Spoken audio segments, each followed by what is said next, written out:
Hello साथीहरू, हेर्नुहोस् है, यस्तो जाम छ है आज NS10 रोडमा। यस्तो जाम छ।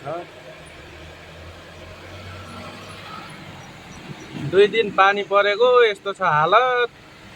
पहिरो गएकै छ, जाप पायो ती। म चाहिँ सिलगढी गएको लोड गर्नु,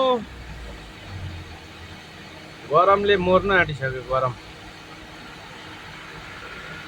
यस्तो यो भेन्टिलेसन खुल्ला छ, हावा कस्तो दामी आउँछ।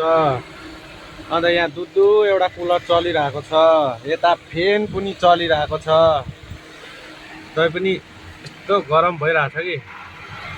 झन् सिलगढीमा के होला, लोड गर्नु गएको आज